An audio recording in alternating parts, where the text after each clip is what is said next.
Welcome to science force. இந்த காணொளியில் நாம் மூன்றாவது கண் இமை தேர்ட் ஐலிட் பற்றி பார்க்கப் போகிறோம்.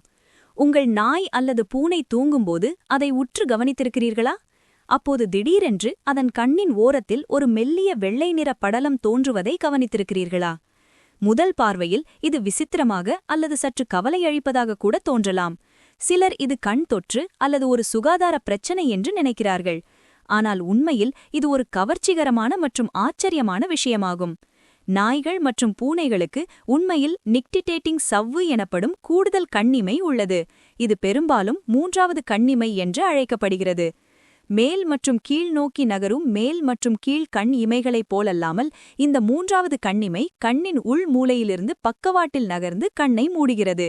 இது ஒரு இயற்கை பாதுகாப்பு கவசமாக செயல்படுகிறது.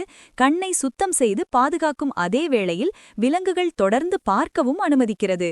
பல வழிகளில் இது கண்ணிற்கான ஒரு உள்ளமைக்கப்பட்ட விண்ட்ஷீல்ட் வைப்பரை போல செயல்படுகிறது. நிக்டிடேட்டிங் சவ்வு என்றால் என்ன? நிக்டிடேட்டிங் சவ்வு என்பது மூக்கிற்கு அருகில் கண்ணின் உள் மூலையில் அமைந்துள்ள திசுக்களால் ஆன ஒரு மெல்லிய அரை ஒளிபுகும் தன்மையுடைய படலமாகும். கண்ணுக்கு பாதுகாப்பு தேவைப்படும்போது இந்த சவ்வு கண்ணின் மேற்பரப்பு முழுவதும் விரைவாக நகர்ந்து பின்பு மீண்டும் அதன் அசல் நிலைக்கு திரும்புகிறது. ஒரு காரில் உள்ள விண்ட்ஷீல்ட் வைப்பர்களைப் பற்றி யோசித்துப் பாருங்கள். மழையோ அல்லது தூசியோ கண்ணாடியில் படும்போது வைப்பர்கள் கண்ணாடியை சுத்தம் செய்து பார்வை திறனை மேம்படுத்த கண்ணாடியின் குறுக்கே நகர்கின்றன.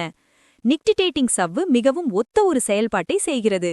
இது கண் முழுவதும் கண்ணீரை பரப்புகிறது, தூசி மற்றும் குப்பைகளை அகற்றுகிறது, காயத்திலிருந்து கண்ணை பாதுகாக்கும் அதே வேளையில் விலங்குகள் தொடர்ந்து பார்க்கவும் அனுமதிக்கிறது. ஆனால் விண்ட்ஷீல்ட் வைப்பரை போலல்லாமல் இது அரை ஒளிபுகும் தன்மையை கொண்டுள்ளது. அதாவது இந்த சவ்வு கண்ணை மூடியிருக்கும் போது கூட விலங்குகளால் பார்க்க முடியும். மூன்றாவது கண்ணிமை கொண்ட விலங்குகள் யாவை? நாய்கள் மற்றும் பூனைகள் மட்டுமே இந்த ஆச்சரியமான அம்சத்தை கொண்ட விலங்குகள் அல்ல. பறவைகள், ஊர்வன, மீன் மற்றும் நீர்நிலை மாழ்வன உட்பட விலங்கு ராஜ்யத்தில் உள்ள பல விலங்குகளில் இந்த நிக்டிடேட்டிங் சவ்வு காணப்படுகிறது. இந்த விலங்குகள் எனை ஒன்றும் தங்களது சுற்றுச்சூழலுக்கு ஏற்ப இந்த சவ்வை வெவ்வேறு வழிகளில் பயன்படுத்துகின்றன. உதாரணமாக, பறவைகள் பறக்கும்போது தங்களது மூன்றாவது கண்ணிமையை பயன்படுத்துகின்றன.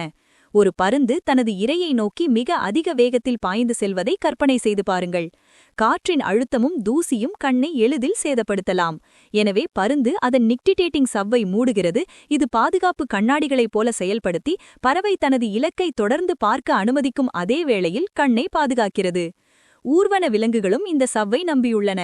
நீரடியில் நீந்தும் ஒரு முதலை மூன்றாவது கண்ணிமையை ஒரு வெளிப்படையான நீரடி உள்ள முகணுமாலி போல பயன்படுத்துகிறது. இது இரைக்காக காத்திருக்கும்போது கண்ணை பாதுகாக்கிறது. ஒட்டகங்கள் போன்ற பாலைவன விலங்குகள் கூட இந்த தகவமைப்பை பயன்படுத்துகின்றன. பாலைவனத்தில் மணல் புயல் வீசும்போது சிறிய மணல் துகள்கள் கண்களில் எரிச்சலையும் பாதிப்பையும் ஏற்படுத்தலாம். ஒட்டகத்தின் மூன்றாவது கண்ணிமை வீசும் மணல் புயலிலிருந்து கண்ணை பாதுகாக்கும் உள்ளமைக்கப்பட்ட மணல் கண்ணாடிகள் போல செயல்படுகிறது. நிஜ வாழ்க்கை உதாரணம் நாய்கள்.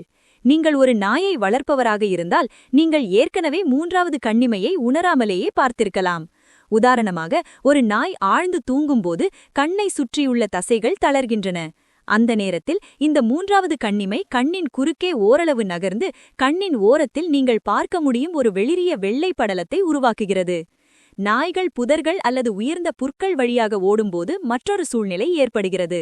ஒரு பந்தை துரத்தும் ஒரு நாயை கற்பனை செய்து பாருங்கள். அடர்த்தியான தாவரங்கள் மற்றும் கிளைகள் கண்ணில் எளிதில் படலாம். இந்த சூழ்நிலையில் மூன்றாவது கண்ணிமை கண்ணின் குறுக்கே விரைவாக நகர்ந்து கீறல்களையும் எரிச்சலையும் தடுக்கும் பாதுகாப்பு கவசமாக செயல்படுகிறது. இந்த சவ்வு கண்ணின் மேற்பரப்பு முழுவதும் கண்ணீரை பரப்புகிறது. இது கண்ணை ஈரப்பதமாக வைத்திருக்கவும் சிறிய தூசி துகள்களை கழுவவும் உதவுகிறது. நிஜ வாழ்க்கை உதாரணம் பூனைகள். பூனைகளும் தங்களது மூன்றாவது கண்ணிமையை பெரிதும் நம்பியுள்ளன. ஒரு தோட்டத்தில் ஒரு எலியை பின்தொடரும் ஒரு பூனையை கற்பனை செய்து பாருங்கள். பூனை புற்களிலும் புதர்களிலும் அமைதியாக நகரும்போது தூசி மற்றும் தாவர துகள்கள் அதன் கண்களை நோக்கி பறக்கலாம். நிக்டிடேட்டிங் சவ்வு விளையாட்டு வீரர்களின் பாதுகாப்பு கண்ணாடிகளைப் போல செயல்படுத்தி பூனை வேட்டையை தொடரும்போது கண்ணை மூடி பாதுகாக்கிறது. உங்கள் பூனை தூக்கத்திலிருந்து எழும்போது இந்த சவ்வை நீங்கள் கவனிக்க முடியும். சில வினாடிகளுக்கு கண்ணின் ஓரத்தில் ஒரு சிறிய வெள்ளை முக்கோணம் தோன்றி மீண்டும் மறையலாம். இது முற்றிலும் இயல்பானது. ஆனாலும் மூன்றாவது கண்ணிமை நீண்ட நேரம் வெளியில் தெரிந்தால் அது சில நேரங்களில் நோய் அல்லது நீரிழப்பு இருப்பதை குறிக்கலாம். கால்நடை மருத்துவர்கள் விலங்குகளை பரிசோதிக்கும்போது இந்த அறிகுறியை சரி செய்கிறார்கள். கண்ணீர் புறப்பிடு மற்றும் கண் ஆரோக்கியம். மூன்றாவது கண்ணிமைக்கு உள்ளாக ஒரு முக்கிய கண்ணீர் உற்பத்தி செய்யும் சுரப்பி உள்ளது. ஒரு நாயின் கண்ணில் சுமார் 30-50% கண்ணீரை இந்த சுரப்பிதான் உற்பத்தி செய்கிறது. கண் ஆரோக்கியத்திற்கு கண்ணீர் மிகவும் முக்கியமானது. கண்ணை ஈரப்பதமாக வைத்திருக்க, பாக்டீரியாக்களை கழுவ மற்றும் தூசி துகள்களை அகற்ற அவை உதவுகின்றன. போதிய கண்ணீர் இல்லாவிட்டால் விலங்குகளுக்கு வறண்ட கண் எனப்படும் ஒரு நிலை ஏற்படலாம். இது எரிச்சல் மற்றும் பார்வை கோளாறுகளை ஏற்படுத்தும். இவ்வாறாக மூன்றாவது கண்ணிமை பாதுகாப்புக்கு மட்டுமல்ல, கண் ஆரோக்கியத்தை பேணுவதிலும் முக்கிய பங்கு வகிக்கிறது. பிரச்சனைகள் ஏற்படும்போது என்ன? மூன்றாவது கண்ணிமை மிகவும் பயனுள்ளதாக இருந்தாலும் இது சில நேரங்களில் மருத்துவ பிரச்சனைகளை உருவாக்கலாம். நாய்களில் காணப்படும் ஒரு பொதுவான நிலை செரி ஐ எனப்படுகிறது. இந்த நிலையில் மூன்றாவது கண்ணிமையின் உள்ளே உள்ள கண்ணீர் உற்பத்தி செய்யும் சுரப்பி வீக்கமடைந்து வெளிப்புறமாக நீட்டித்து கண்ணின் ஓரத்தில் ஒரு சிவப்பு நிற புடப்பை உருவாக்குகிறது. இது சிறிய செரி பழத்தைப் போலவே தோற்றத்தளிப்பதால் இதற்கு இப்பெயர் பெற்றது. புல்டாக்கள், பீகில்கள் மற்றும் காக்கர் ஸ்பானியல் போன்ற சில நாய் இனங்களுக்கு இந்த நிலை ஏற்படுவதற்கான வாய்ப்புகள் அதிகம். கால்நடை மருத்துவர்கள் இந்த நிலைக்கு சுரப்பியல் உள்ளே அதன் அசல் நிலையில் வைக்க அறுவை சிகிச்சை செய்கிறார்கள். மனிதர்களுக்கு மூன்றாவது கண்ணிமை உள்ளதா? மனிதர்களுக்கு செயல்படும் மூன்றாவது கண்ணிமை இல்லை. ஆனாலும் இந்த அமைப்பின் சிறிய எச்ச உறுப்பு இன்னும் நம்மிடம் உள்ளது. இது பிளிக்கா செமிலுனாரிஸ் எனப்படுகிறது. உங்கள் கண்ணின் உள் மூளைக்கு அருகில் உற்று நோக்கினால் ஒரு சிறிய இளஞ்சிவப்பு நிற திசுமளிப்பை பார்க்க முடியும். இந்த அமைப்பு பரிணாம வளர்ச்சியின் எச்ச உறுப்பு என்று சிந்திக்கிறார்கள் விஞ்ஞானிகள். மில்லியன் கணக்கான ஆண்டுகளுக்கு முன் நமது முன்னோர்களுக்கு முழுமையாக செயல்படும் மூன்றாவது கண்ணிமை இருந்திருக்கலாம்.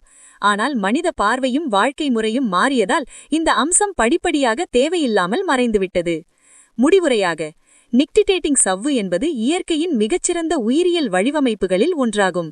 இது கண்ணை காயத்திலிருந்து பாதுகாக்கிறது, தூசியை சுத்தம் செய்கிறது, கண்ணின் மேற்பரப்பில் கண்ணீரை பரப்புகிறது மற்றும் கண் பாதுகாப்பாக இருக்கும்போது விலங்குகளை பார்க்கவும் அனுமதிக்கிறது.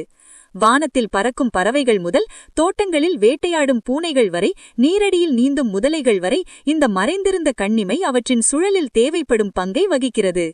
மனிதர்களுக்கு செயல்படும் மூன்றாவது கண்ணிமை இல்லை என்றாலும் பல விலங்குகள் இன்னும் இந்த குறிப்பிடத்தக்க அமைப்பை ஒவ்வொரு நாளும் நம்பியுள்ளன. உயிர்களை பாதுகாக்க இயற்கையின் உண்மையான அப்புறுதமான வழிகள் இதுவாகும். இன்று ஏதேனும் ஒரு புதிய விஷயத்தை கற்றுக்கொண்டது உங்களுக்கு மகிழ்ச்சி அளித்திருந்தால் மறக்காமல் லைக், ஷேர் மற்றும் சப்ஸ்கிரைப் செய்யுங்கள்.